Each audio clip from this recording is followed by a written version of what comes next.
Jai Hind, future officers. You know, so many of you dream of wearing that uniform, of serving the nation.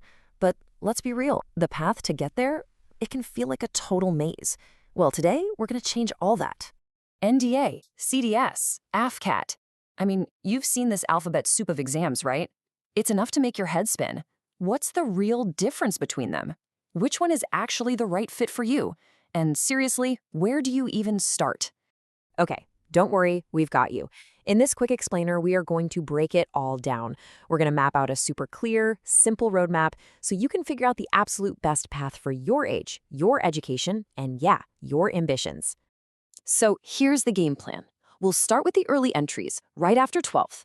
Then we'll jump into the options for graduates. After that, a special look at the direct entry for engineers. We'll put them all side by side so you can compare. And then we'll ask the big question. All right, first up, the early start.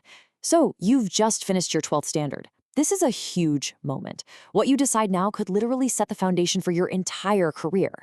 And we have to start with the big one, right? The National Defense Academy, the NDA. Honestly, this is the gold standard. I mean, think about it. At an age when most of your friends are just figuring out college, you could be training at one of the most prestigious military academies in the world. What an incredible head start. So, who gets in?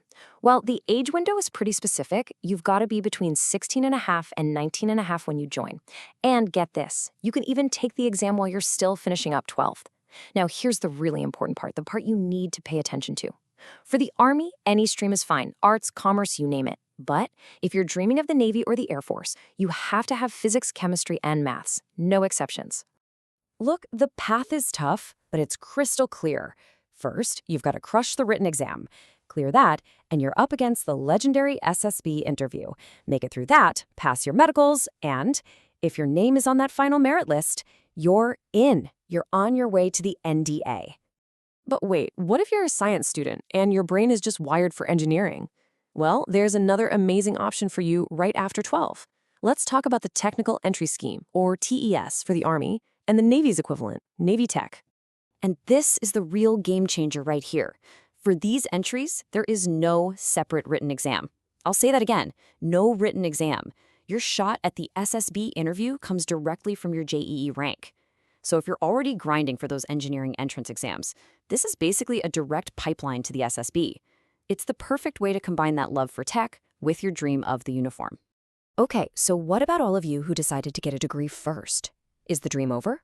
Not even close. In fact, a whole new set of doors just swung wide open. Let's dive into the graduate officer route. For all you graduates out there, the Combined Defense Services Exam, or CDS, is your main ticket in. You can basically think of it as the graduate-level version of the NDA exam. It's a massive opportunity that can lead you to a bunch of different academies. Now, the rules here are a little more specific, so listen up. The age range is generally between 20 and 25. If you're aiming for the Indian Military Academy or the Officers Training Academy, great news, any degree works. But for the Naval Academy, you'll need that BTech. And for the Air Force Academy, they'll be looking to see if you had physics and maths back in your 10+2. So details matter here. Now, if your heart is absolutely set on that stunning sky blue uniform of the Indian Air Force, then AFCAT is the exam you've been looking for. For a long time, it had a reputation as, the easiest way to become an officer. But let me give you a heads up. That's changing. The difficulty level has definitely been ramping up lately, so you gotta bring your A game. Okay, this is a really crucial point about AFCAT you need to understand. It mostly offers what's called a Short Service Commission, or SSC. So what does that mean? It means you serve for a fixed amount of time, maybe 10 to 14 years, and then you have the option to either extend your service or move on. This is totally different from a permanent commission, which is what it sounds like, a full career in the forces right up until retirement. It's a huge difference, so make sure you know which one you're aiming for. The process here is pretty similar to the others, but it's all Air Force, through and through. First, you clear the online AFCAT exam. Then you're off to the Air Force Selection Board, the AFSB, which is their version of the SSB. After that, it's the classic combo, pass the medicals, and pray your name shows up on that final merit list. All right, all my engineers out there, listen up. If you've already got your degree, there is a special, let's call it a VIP entry that you absolutely have to know about. It's called the Technical Graduate Course, or TGC. And yeah, I'm calling it the VIP pass for a reason. It lets you completely bypass one of the biggest hurdles and offers some seriously incredible perks that are totally unique to this entry. Just look at these highlights. Just like the TES entry after 12th, there is no written exam. You get a direct call to the SSB based on your college percentage or CGPA. Plus, it's for a permanent commission, and the age limit is more generous, all the way up to 27. But here it is. This is the absolute game changer. The #1 reason the TGC entry is so special. 1 year. You get a full year of seniority from the day you join. What does that mean in the real world? It means you get promoted faster. So while it might take another officer 2 years to become a captain, a TGC entrant could get there in just 1. That is a massive career advantage right from day 1. Phew. Okay, we've covered a lot of ground. We've looked at the paths for school leavers, for graduates, and for engineers. So now, let's put it all on one table, side by side, to make your big decision crystal clear. So, after all that, which of these entries is the absolute best one for you? Let's break it down and help you figure it out. All right, this is the money shot. This is where it all comes together. Look at the table. If you're young and ready to commit early, NDA is, without a doubt, the premier path.